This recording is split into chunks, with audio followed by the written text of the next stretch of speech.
Hebrews chapter 5. Lily, are you able to hear him? Starting with verse 1.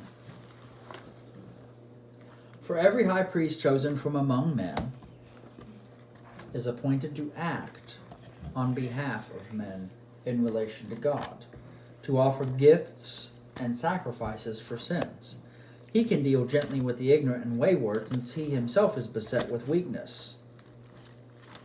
Translation: if you walk in a priestly ministry, it behooves you to treat others with gentleness,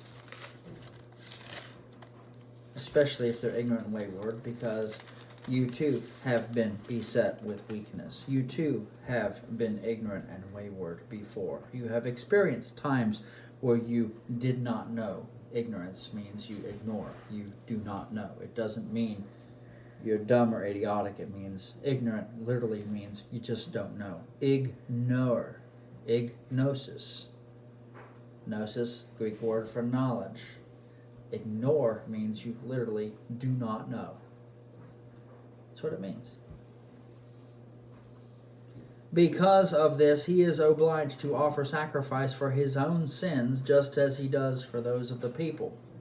The priest had to take care of his own junk first. He prepared a bull as a sin offering. There was also a lamb and a couple of goats. He had the scapegoat, which was taken to Azazel in the book of Leviticus, and you had the goat that was sacrificed. So our responsibility, guys, as we minister to others in that priestly office, is to walk in humility. Okay? No one takes honor, verse 4, for himself, but only when called by God, just as Aaron was. So also Christ did not exalt himself to be made a high priest. This is the focus, these couple of verses here. So also Christ did not exalt himself to be made a high priest, but he was appointed by him who said to him, "You are my son, today I have begotten you." And he also says in another place, in Psalm 110, "You are a priest forever after the order of Melchizedek." In the days of his flesh, Jesus offered up prayers and supplications with loud cries and tears to him who is able to save him from death, and he was heard because of his reverence. Where is Hebrews? It's in the back. So after the letters, you have Romans, Corinthians, Galatians, Ephesians, Philippians, Colossians, Thessalonians. Then you have Timothy, Titus, then Hebrews. Philemon, then Hebrews, correct. In the back one. So James, then you have Hebrews. There you go. There you are. You're 13. Oh, And wait, I did it too far. correct. No, you're fine. Some more Colossians. time with it. Couple of pages. There. Okay. So, thank you for asking, my son. Verse 5 one. It says here in verse 8, and this is the focal point. Verse 8 and verse 9. Although he was a son, you can be a son in the office of son, have the Father's favor. I know. And yet you can still have to learn obedience and have to learn by the things that you suffer. Although he was a son, Jesus was a son, and he was his Father's most important gift that he could ever give to anybody. That was his son that he gave for us. Jesus, he learned obedience through what he suffered. Spiritual maturity is a function of suffering. You'll see this in the lesson that we're going to watch today. We learn obedience through what we suffer. He learned obedience through what he suffered. And being made perfect, he became the source of eternal salvation to all who obey him, being designated by God as a high priest after the order of Melchizedek. You got this idea that you're supposed to just lollygag along and somehow God is going to save you even though you don't actually work your salvation out. And you're made to work your salvation out. Later on in Hebrews it says, we work out our salvation with fear and trembling. Our responsibility is to do that, but so many people just want to lollygag along and they think, oh, Jesus is going to save me. It doesn't matter. There's no intentionality in their walk. Our responsibility is to be intentional and to embrace the seasons when the Lord has suffering for us so that we can learn obedience. We can learn to keep going and plowing through even when we have painful situations that would cause us to weep and cry and thus and so. I'm so used to getting our way, and we don't get our way, we pitch a fit. When he says, Sorry. we do not do things in the midst of complaining and arguing. We do everything without complaining and arguing, so we can be blameless and pure, children of God, in the midst of a crooked and perverse world, among whom you shine like stars, and you hold out the word of life. Granted, there may have been some Corinthian weaving in there, but you get the point. Do everything without complaining and arguing. We want to sit here when we go through suffering, and we want to whine about how suffering the suffering is. Yes. And Jesus didn't call us to explain how evil and nasty and terrible the suffering is any more than he told us to obsess over how wicked wickedness is or how sinful sin is. Sorry, Mom. And we got plenty of people that are going to tell us how wicked, reprobate, nasty, sinful sinners are, and how wretched we are, and how much we're worms. And they don't focus on embracing with joy the suffering that we have coming to us that is responsible for us to go through so that we can spiritually mature. We want to spend the rest of our lives, barfing out rainbows and farting out unicorns. He didn't call us to that. He called us to suffer. He called us to grow.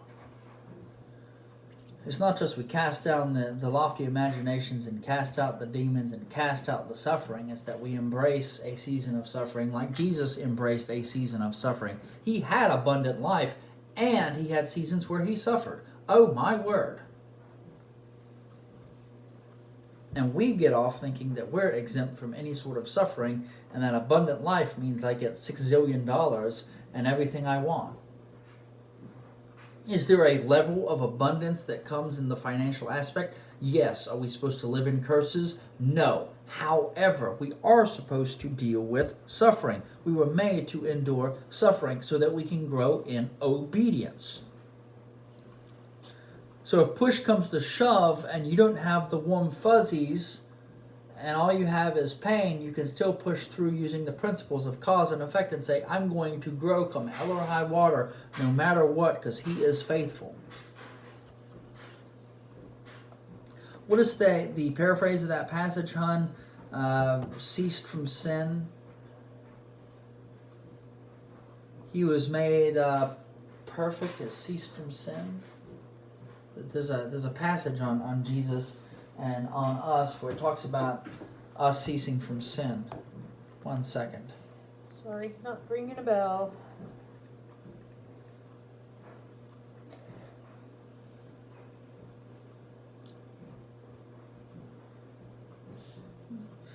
Here it is.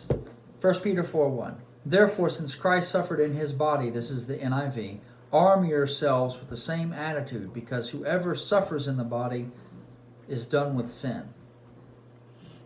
ESV. Since Christ therefore suffered in the flesh, arm yourselves with the same way of thinking, being ready to suffer.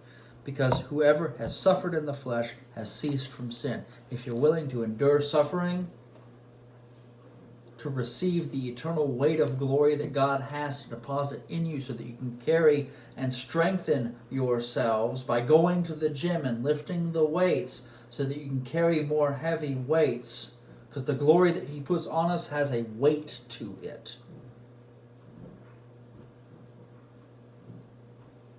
There is something that we're going to have to bear, which means we can choose the glory or we can choose the sin. But if we choose to embrace the suffering, that means we're not choosing the sin. That means we've turned our back on the sin to the place where we can actually lift the weights, and we like the weights better and the gym better because it means we get to stay free from that crap. He who has embraced the suffering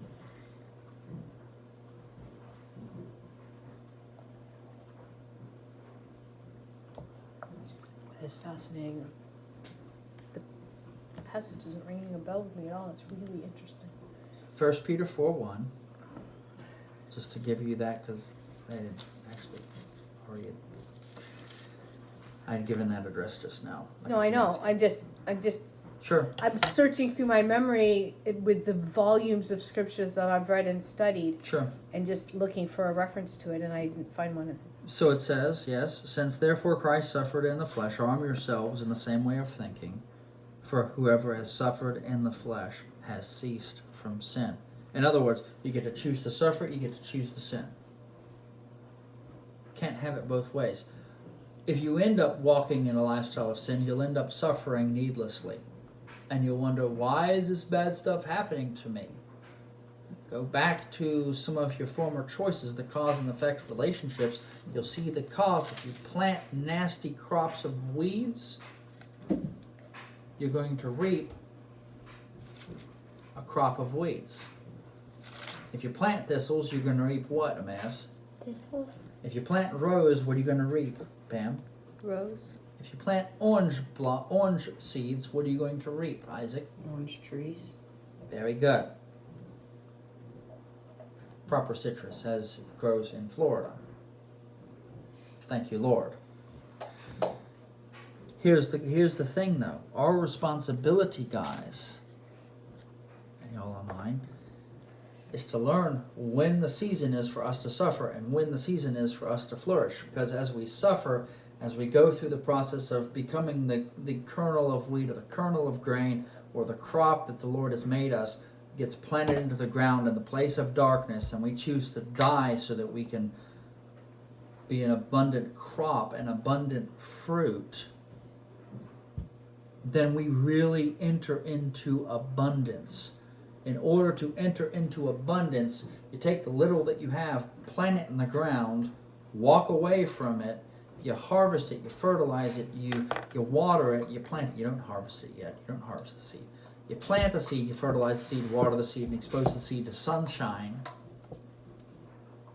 And then it grows up, say the orange trees, and then the orange trees, after they've grown, you've got the fruit, the green oranges on the tree, you need one other element. After you've had all that dry, beating, humid Florida nasty heat that citrus growers have to deal with and put up with, you have to have one other element. And what's that element to get the oranges turned from green to that beautiful Water? sweet orange? No. You have to have a frost something. What do you have to have, babe? Cold thingy. She's right. Yep. You have to have the cold frost. You have to have the cold frost, that cold snap, because that cold snap, boom, changes it from green to orange and sweetens the juice inside, which is why orange harvesting season and gifts during the winter usually consists of oranges, because it's around late November, middle late December, that all that cold frost hits in Florida, right there where the frost line is, the very bottom of the frost line, and boom, you got sweet Valencia, Honeybell, blood oranges that you can ship off from Florida to wherever else. You got your family that lives in New England or the Midwest or whatever. They crave in those oranges from the coast that they love, that are good and glorious. It takes that frost snap to get you that oranges. And then the oranges can go in the cranberry glory or wherever else. So, got to have that cold snap, which means you got to put up with the beating sun sometimes, and then the suffering can take on the different form of a cold snap. I'm an orange. I live in Florida. This is supposed to be hot. What are you doing freezing my whatever off? Everything else, skin and fruit and everything else. Dude, somebody come and help me. And then the orange transforms. Boom.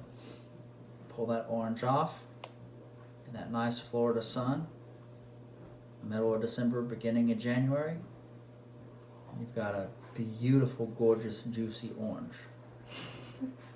Yum, all day long. You eat like an apple. Which you can eat like an apple, absolutely. You spit the seeds out like any grown-up would do. Or eat the seed. Yes, the Valencias are wonderful. So, our responsibility, gang, is to learn obedience through what we suffer. And the suffering can take different forms. And you're going to think, wait a minute, I had this form of suffering with the beating down sun. Why am I getting a cold snap? You're getting a cold snap because the Lord's trying to sweeten what's inside of you.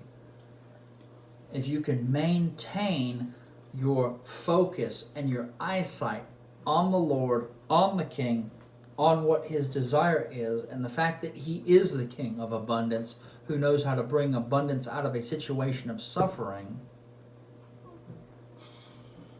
he's going to bring that out of you so that you can feed others. And not just bitter fruit, but sweet fruit. Juicy. And this dry nastiness. Juicy, glorious, lovely.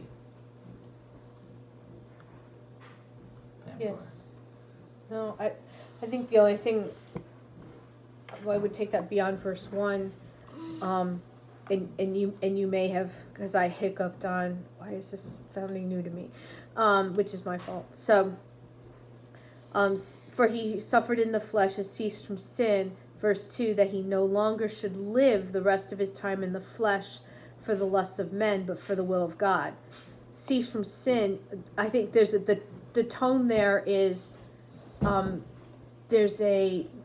it's that living for yourself. It's that selfishness. It's the lust of the flesh, the lust of the eyes, the pride of life. Which Peter actually is the one who talks about those dynamics. And then also, to me, it has a flavor of long-term sin.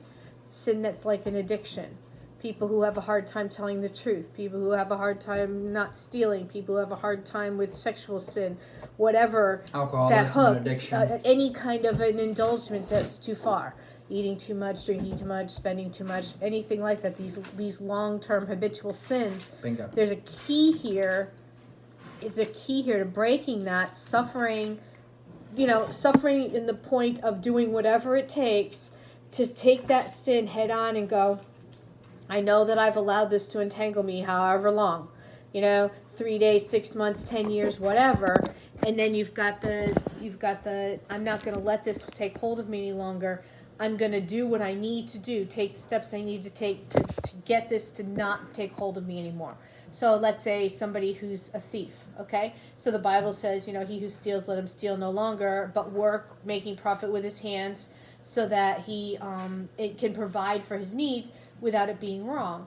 Okay, so somebody who's struggling with stealing in any fashion, little things, big things, grand theft, larceny, doesn't matter. The habitual sin is the same thing for a pencil and eraser, a paperclip from your boss, a car, people's money, something from a store, money from a bank, whatever. Theft is theft, okay?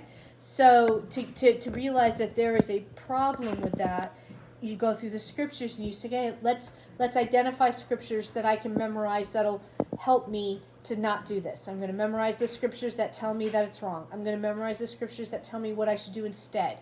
I'm going to memorize scriptures on the fruit of the Spirit. And I'm going to lean in every time I have that strong urge to take something. I'm going to lean into God and go, okay, God, this is almost more than I can bear. Help me. And then look for a way out. Look for a redirect. Look for something different. Purposely turn your mind to something else. The vast majority of our sin starts with thinking about it and joking about it in your head, or even joking about it in your mouth. And so saying, somebody who has a hard time overeating, because this is my easiest example, and when I was in a spot where, let's say, I decided not to do anything for sugar for a month, and I wanted a hot fudge sundae, and it was that time of year when, we have a couple of things we have habitually celebrated with a hot fudge sundae back when I was growing up, and that might have been in the middle of my, I'm not eating sugar, and I start thinking about, this is what we always do. I'm going to be disappointing a family tradition. My mind is dwelling, okay? And I'm like, and Friendly's just right down the street, and I have the cash, and I don't want to disappoint my mom. I've already started committing sin in my mind because I'm planning. By the time the action happens, or I get to a point where I make an action or not, I've spent so much time thinking about it that I've already committed the sin in a lot of ways in my heart. And it's a very small leap to go, what difference does it make? And I can now justify it. and I'm wrong. I would be in sin. I made a commitment, even if it was only a 30-day commitment. I made a commitment, and I just justified why I can break that commitment, and I've put myself back in a path of being in an addiction. Okay, stop and think about what you're thinking. Same thing here. There's a suffering in the flesh. It is a hard thing to break a long-standing issue. It's not easy. It's not easy at your age. It's a lot worse at ours. The longer you do something, the harder it is to break. Okay, so if there's suffering involved, and a lot of that suffering is dying to flesh, dying to self. Luke tells us that we're take up your cross every day, die to yourself, die to your flesh, die to your own desires.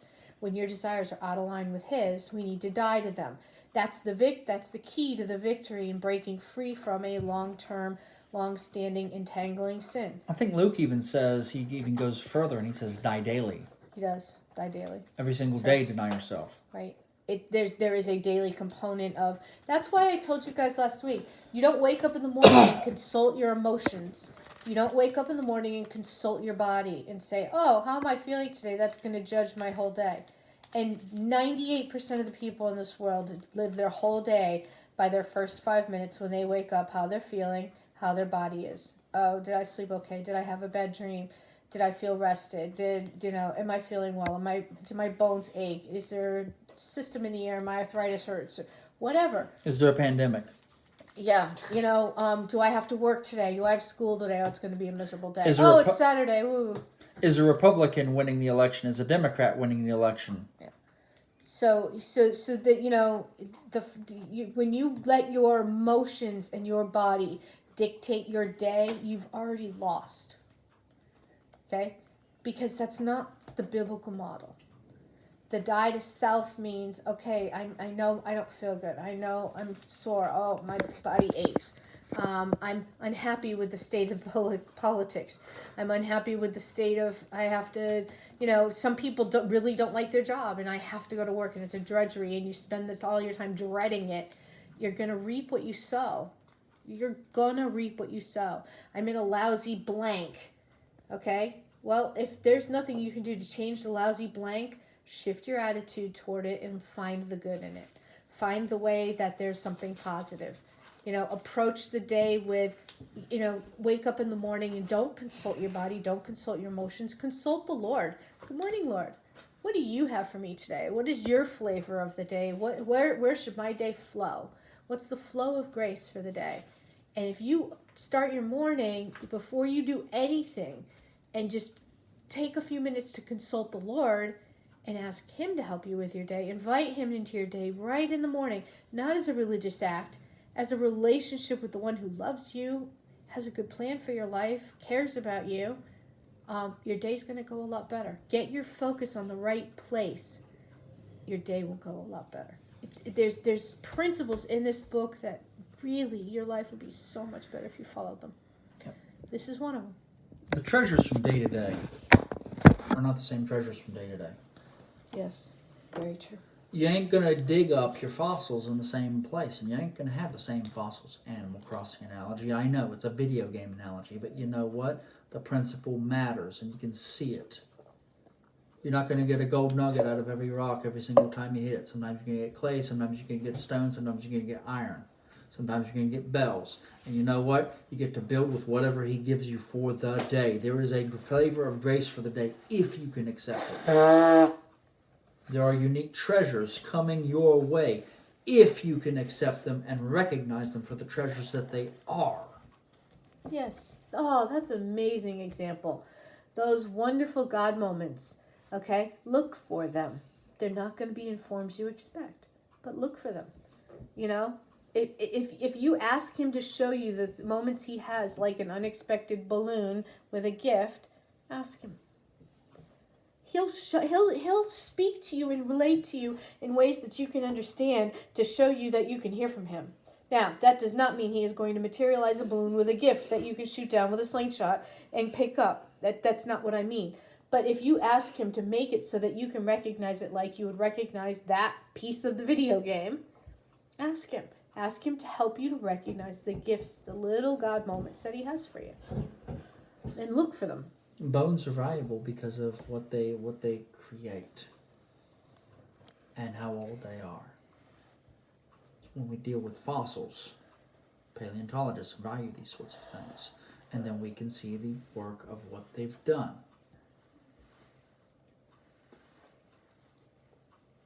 Are you able to see the treasures that He has given you, even if they don't first look like treasures, but they look like something that's going to cause you to suffer? That's our job. Transform everything, transform your way of thinking. If you go about obsessed with how much of a son you are and what the adventure is, you're going to look for ways to find your adventure. If you're obsessed with how much you sin, how much of a sinner you are, you're going to walk around your life looking for opportunities to sin and seeing everything as a chance to sin. And feeling condemned by everything and living in defeat. Yeah. That's not what He has for us. Look for your life. Suffering is an opportunity to pull stuff out of you that is treasure.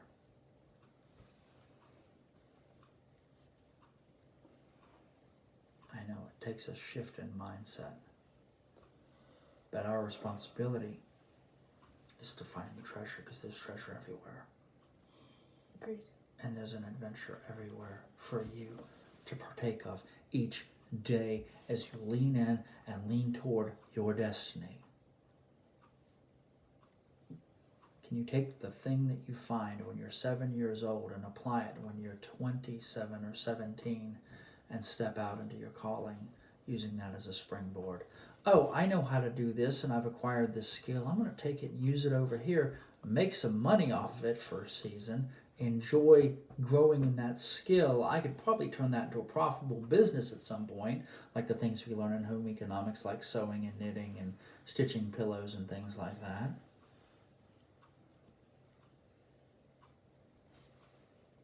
If we're willing and obedient, we will eat the fat of the land. But the only way you learn obedience is by suffering. Because it teaches you a new level of, I can look for things. I find the bug that I need. Say I've got a kid and I hate bugs, and I end up having a kid who wants to know all about bugs. And if I can give my kid the gift of enjoying bugs the way I can give my son, and I hate snakes, the gift of enjoying snakes, and I can lean in and learn some stuff about snakes with my son, I can give him a gift, and that builds intimacy between us. But if I don't unpack the opportunities the Lord has given me, then I won't grow, and then those things around me that are my horizontal relationships will also suffer. This life is in part, it's about you, but it's also in part not about you. There's a time and a place for you to grow personally. There's a time and a place for you to help other people outside of you grow personally.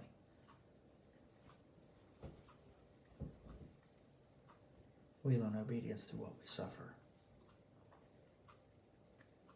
And that brings a deeper love for others in us. And we overcome some of our fears in the process, and we get to learn about the goodness of God's creation in a deeper level. Father, help us not to get offended when you're trying to bring something in order to mature us, so we can help others step into the adventure that belongs to them. Because I guarantee you, if you have a fear or something that you dislike, God is likely going to saddle you or give you or gift you with a kid who is obsessed with it. Congratulations, life is uncomfortable for everyone. We get to figure out how to grow together and walk in love.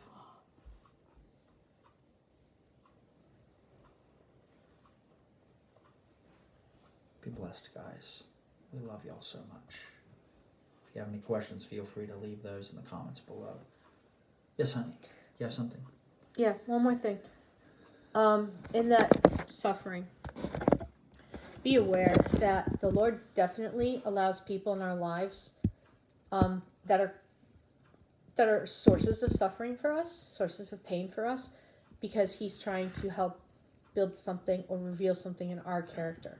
The suffering is intentional because there's things inside of us that need to go, and it's normally a sandpaper effect. Somebody's doing this to you, grading you, or whatever. And, you know, a lot of time people's responses to that is, I can't wait till I don't have that teacher anymore. I'm quitting my job. I can't stand this boss anymore. I'm going to walk out on this relationship. This person is completely not right for me. I totally missed the boat and I'm leaving. When the truth is that there's something for you in that season and you need to seek Father. Okay? And in no fashion am I counseling someone to stay in something abusive or have somebody taking advantage. My counsel to you is ask Father. Is this person in my life for a reason to help something get out of me? And if it is, let's work faster to get this thing out of me so I can move on from this season. Truthfully, not kidding. You know, let's just do that surgery a little faster. You know, what am I doing that they need to get out of me, that they need to expose, that I can work together with God on to get rid of it so that that sandpaper effect can stop. Okay? I guarantee you, if you've got a surgeon, a surgeon, and you're a man or urologist or urological surgeon that is working on your testicular stuff or whatever the case down there, and he were to find a lump that he knew was cancerous just because he's seen it in med school a million times, he's going to yank that sucker out while he's in there to get it biopsied because it could save your keister sometime down the road. He's absolutely looking at the entire environment. He wants to know, do I have a healthy patient here? I'm going to go in as I'm doing this surgery. I want to make sure everything's in place. And if something's out of place, I'm grabbing it. I'm going to get biopsied. We can take a look at this. Mr. Patient, we were in there and we found this. Thank God for the surgery. For the cheaper surgery, because then I could go in, I found this thing, got it out, got it biopsied. Oh, you've got stage 2 cancer. Whatever the case. Prostate cancer, testicular cancer, who knows, while everything's open up. Less expensive for him to go ahead and grab it. Right? You want the help of the surgeon, even if it causes you a little more unexpected pain, to save your life. Detail oriented. You want a surgeon there who's detail oriented and knows everything is in its place. Thank God in med school he cut open 5,300 cadavers. What's it? Okay. A dead body. That's what they practice on to learn to do surgery. So, Father, help us, Lord, to hear what you are doing and keep us well with the cutting open and the things that need to get taken care of. Mm-hmm. Help us to embrace your suffering, Lord, in Jesus' name. Amen. Amen.